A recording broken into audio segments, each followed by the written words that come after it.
Hello, my friends. John LaRuffa here with another Straight Up Solo. And in this episode, we are going to take a look at Wandering Galaxy. And I'm going to show you, I'm going to give you kind of an overview because it is a game with a lot of revealed content as it's going. I promise you this won't be a spoilers at all video. It's just going to kind of help you understand what type of game you're playing. And then I'll let you know what I think about it. And of course, it's always from a solo perspective. Let's get started. Okay, folks, and as usual, please like and subscribe to my YouTube channel if you haven't done so already. If you ever really do appreciate that support, thank you so much. So this is what it might look like after you finish a mission, okay? You might have a couple of cards here that are ready cards you've used throughout the game. You've got this deck of cards that you've been drawing from. You're basically in this game going to, as a solo player, control one actual character who is represented by this standee, and then have two apprentices that work similarly to an actual character, but do not have their own deck of cards like you do. When you do skill checks and such for them, you're still just using your own deck of cards to do the checks, and that's fine. In fact, I appreciate that. That makes it a lot easier to manage the whole game solo. Now, the one thing that you do in this game is there's these different ship sections or stations, however you want to look at it here. There are 6 of them.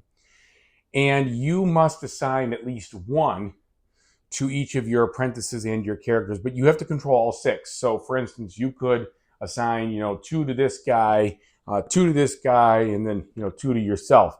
Or you could do 1, 1, and 4, however you want to do it, but you're going to control all of these stations. Now, this is not going to be overwhelming. Controlling all the stations is not like, oh my gosh, what is going to happen? I can't believe I'm going to do 6 rolls at once. It is not that way. The stations are broken up in a logical way for the gameplay, but it is not overwhelming at all.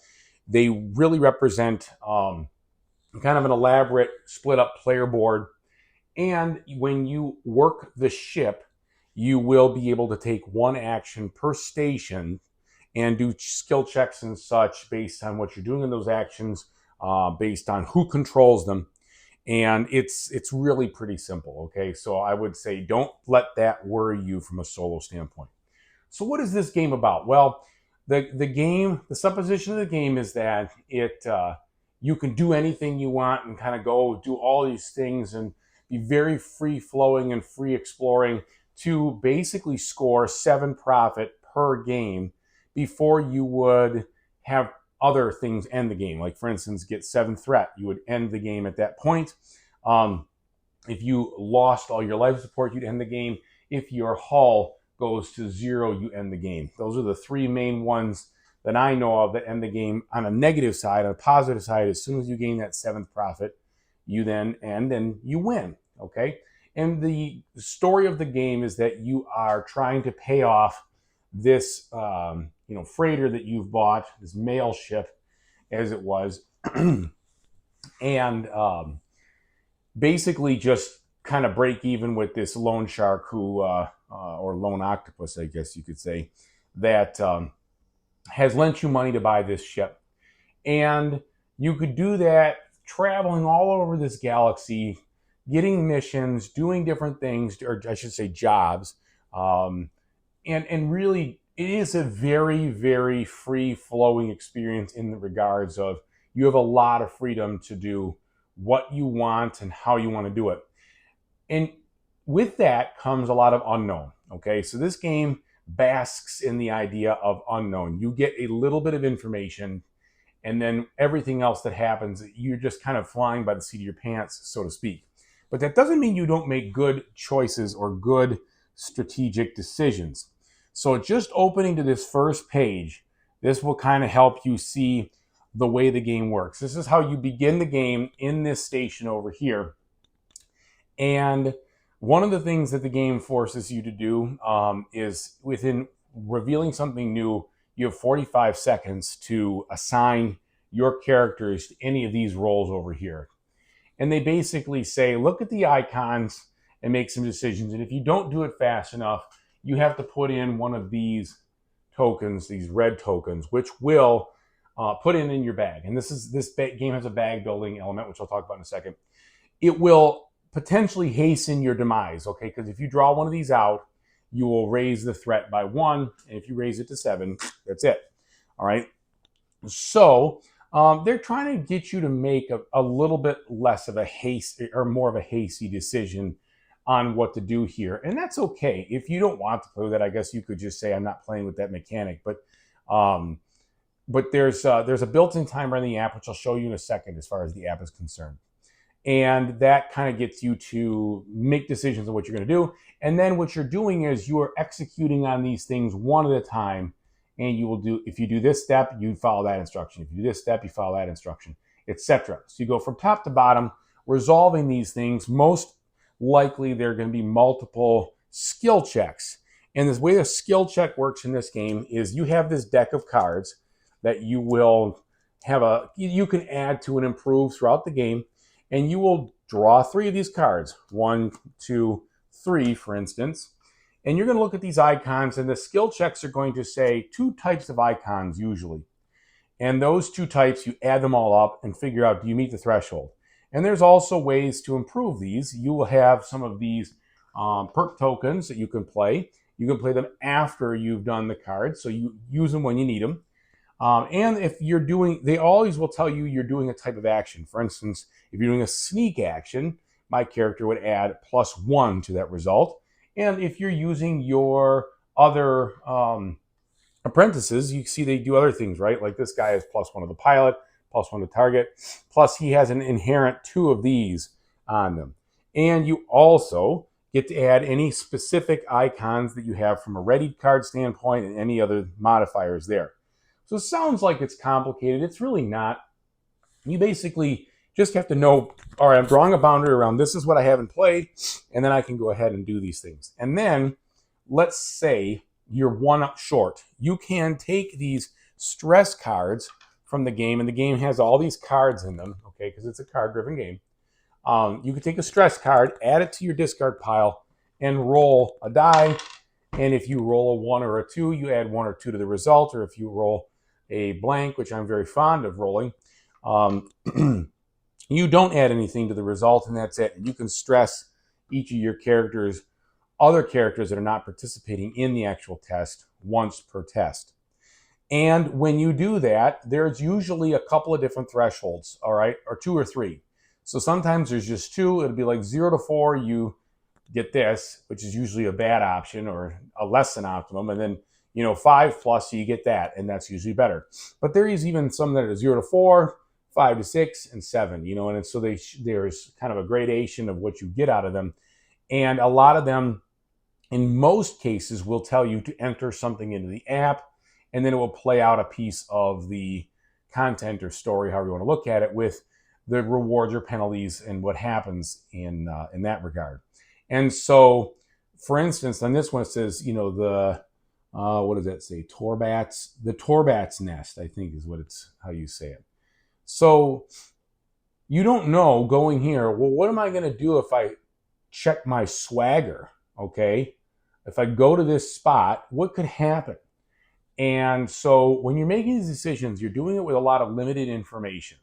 So you really, like I said, this is really a game where you are just kind of going into it on a gut feel, which is kind of cool. It makes for an interesting narrative, and it makes for a thematic idea of what's going on. And what I mean by that, and that I think that has its own charm in the fact that, some games out there that are similar to this, you kind of have an idea of what you're going to get out of it. You sort of get that with these things. It helps, but you don't know exactly what it's going to be. You don't know exactly how you're going to get it. You don't know the exact penalty reward. And I think that's good for a game like this. All right, so that's the overall mechanic. And the game offers an awful lot of situations to encounter. If you want to go, for instance, from here to here, you got to pass through this first, okay? And when you go to the app and you see, all right, I'm here, what does it do? What's going to happen? You're going to have to draw out of this bag. And this bag is basically a bag builder that has all sorts of things, many of which are bad from a ship standpoint. And so I've got a bunch of tokens in here right now, and you can see some blue ones, which are good. These shield tokens, when they're in there, you discard them, and it's like, whew, I got lucky. My shields blocked whatever bad thing was going to happen. But you also have tokens like this, which provide damage that can be repaired, but I've got to assign that to one of my stations, and I can't use the station's abilities except for the repair, I believe. It has to be that way, I think, in order to fix it before I can do something else. All right, and then I told you about these. That would increase the threat, which helps you lose the game. And then there's other ones like gain an injured card, okay, or lose some of your life support. And so you're trying throughout the game to put good things into this bag to offset the bad things that already start in the bag, okay? A couple other things that you've got going on. You might do some research. And in doing some research, you put these tokens through here. And as you progress them, you'll flip over a token. And it'll tell you a number. You put that into the app, and there's some kind of benefit you get. A lot of times things, extra deck cards that come out of the deck that go into your hand and can work for you, or other stuff like that. There's a lot of ways that you can upgrade your deck I talked to you about, and that'll happen through skill checks and other things where you'll take a card from this area and you'll put it into your deck, and then that will help you. And a lot of these cards also do things that will help. For instance, I have a card in here, right here, that allows me to add a shield every time I draw it. So that's good. It helps my bag. I've got another one here where it lets me reduce my threat. It says acquire threat -1, so that reduces my threat by 1, etc. And then you have all these other cards that look like this that you might get, where after you play them, you can play them like any card. And if you want, you can put them out here and have them permanently in front of you to provide their ability, either for yourself or 2 of them for each apprentice. So there's a lot of the stuff going on that helps the deck. There's a lot of stuff going on where you move around. There's an awful lot of different actions here. And there's a tactical element when you're fighting things as far as where they are in your firing zone. And those are pretty straightforward and self-explanatory. Once you get into the situation, it will make sense how to do it. And then even there's mini maps in some of these things where you get to a spot and there's more things to explore. So there's a lot of stuff going on in this game. All right. The game itself is probably going to take you about an hour and a half or so, I think, maybe a little bit more, a little less, depending on how it goes, to wrap up a session. And each campaign, I think, wraps up in 4 games. Okay, that's what I believe, it's 4 games per campaign. There are 3 different campaigns you can play at this point. And then there's also a mode where you just play, I think, a one-off game. And that allows you to do, it's like a free play. But there are elements of the campaign where things go from one to the next. So your character is gaining experience. The experience and the ending helps you to understand what's happening. So, for instance, when I finish this game, I had this one circled so I can darken that in, which I should have done when I finished it, and then enter this in and see the ending for this character. And so there's some exploration, understand a little bit of the backstory about the character or as things go. Just a lot of different things that the app will reveal to you while you are playing. So there's also aspects of cargo where you can hold cargo and trade that for profit. There's aspects of the jobs, like I told you. You can have 3 different jobs going at once. You can have more jobs, but you'd have to unassign them and assign them later and kind of bring them back out.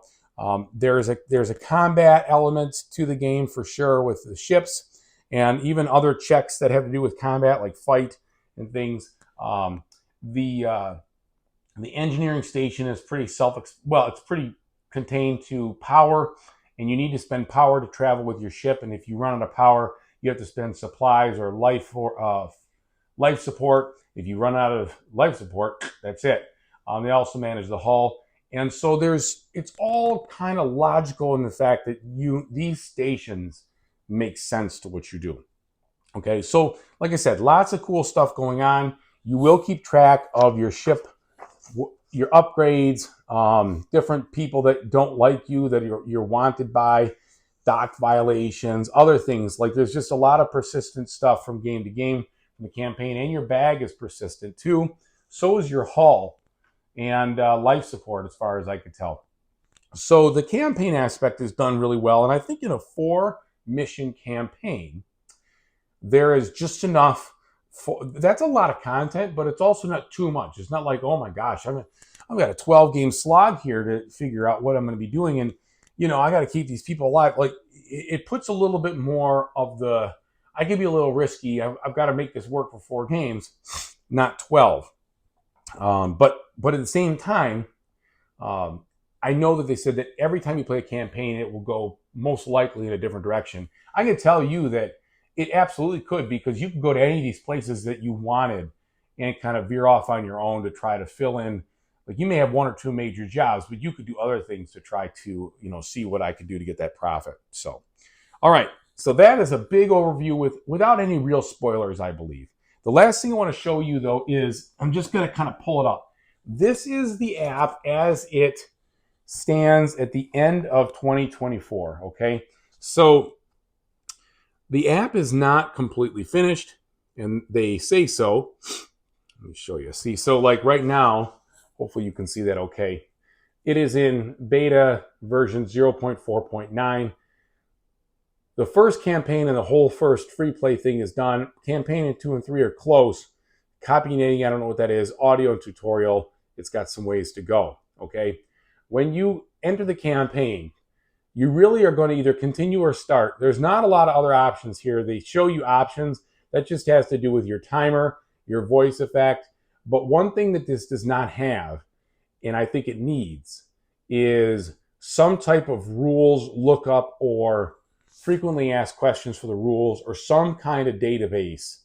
Because as I said, some of the game itself it makes sense. Other parts, because you have to learn as you go or see as you go, could use a little bit more reinforcement, especially when you finish a game. For instance, when you finish a game, they give you some steps to complete, but I felt like I almost missed something in those steps because I kind of clicked through. I did the step, but then I did the backstory, and then I thought, wait, was there more stuff I should have known? And I tried to use the back arrow to figure that out, and I didn't know if I missed anything.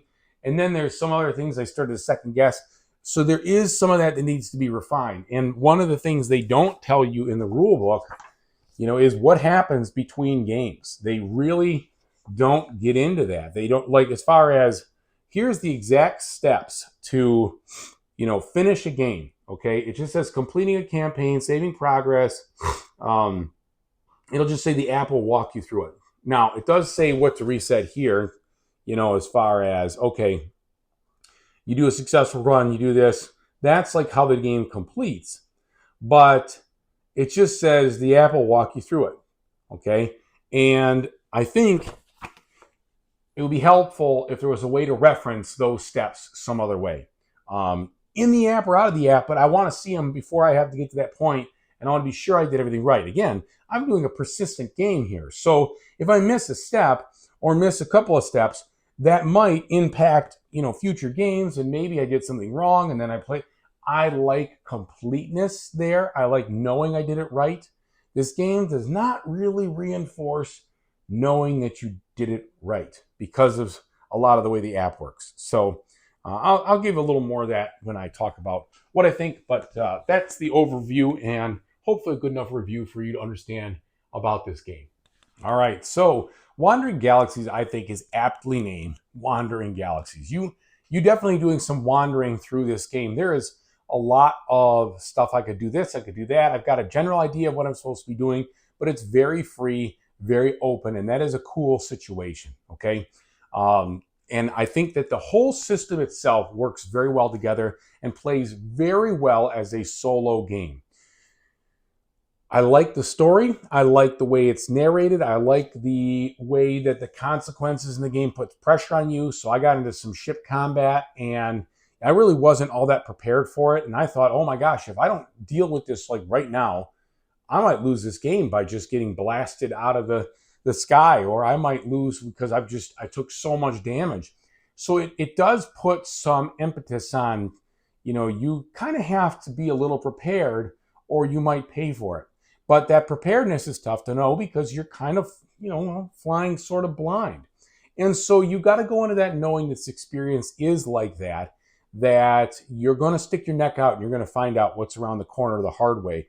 But it doesn't feel punishing. It feels about right. And I like that. I did appreciate the blend of difficulty and the blend of satisfaction of still being able to do what I needed to do based on what tools I have to work with. So I think that's very good. The app is fine. It works. It's not complete. I think that they're going to have more things going into it to complete it as time goes by. Hopefully they get that done soon. I really do appreciate that they release the game on schedule and in a way that can be played for a while, unless you're playing it like every single day, and you're gonna butt up against, okay, well, now the app's not done. What am I gonna do? But you could always play the free play. You could always play campaign 1 over again. So it's not something to be worried about if you've got the game and that app's still not finished.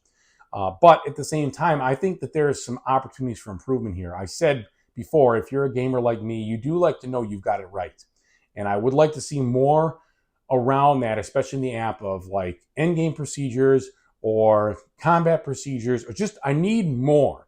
The rulebook has most of it in there, but there are edge cases that I need more information on. I'd like more examples. I'd like to be sure I'm doing things correctly. And I think that when you have an active app, you can use that as a great frequently asked questions or a glossary lookup to make it even easier. What I'm going to do is I'm going to put the rulebook in its form into that Notebook LM so I can bounce things off it quickly to see it there. But I've read the rulebook 2 times, almost 3 times, 2 times fully and then doing lookups. And I still floundered a lot through my first game trying to make sure I had everything right. And I don't know if it was just me or just the way the rules were, but there are some things that have examples and then some things that are just like one line, just it's addressed in one line and only one line. I need a little bit more to be sure I'm doing it right. And I think they could do that with the app, but they haven't done it yet. So that's my recommendation for, if anybody hears about this or hears my review, beef that app up. I think it's going to help gamers like me who are who like to be sure they're doing things correctly, especially when you're playing solo, right? I mean, I have nobody to necessarily say you did this right or did this wrong. So a solo gamer especially needs that reinforcement from the rule book or some other else to know you got it all right. Besides that, there's a lot of fun to enjoy here. It's a better experience than most of the narrative games that I've played before, which were fine, but kind of left me disinterested by the time I got to the end of playing them. And I like that this game has that campaign, but it's not too terribly long. There's 3 different ones, and that you can very much replay them to see different stuff in them. I think that's a very good thing. That I think is the right amount of length for me. There are plenty of good campaign games out there that are 11, 12 games long, but those can really feel like they take a substantial commitment to do. And sometimes I don't feel like doing all that, especially, it just depends on what's going on, right? But this one does a really good job at the right length, the right amount of stuff, the right kind of gameplay to keep you engaged, and about the right time. Like I said, 90 minutes to 2 hours probably wouldn't be as long if I didn't struggle through so much of the lookup to make sure I was doing it right. It would probably have gone a little bit smoother. But either way, it's a very enjoyable narrative game. The story is fun. The content's good. The gameplay is solid. The progression is spot on. Just beef up that app and we'll be in good shape. All right. Thanks, everybody, for watching. I really appreciate it. And whatever you do in the future, I really hope you have a fantastic time doing it. Take it easy, everybody.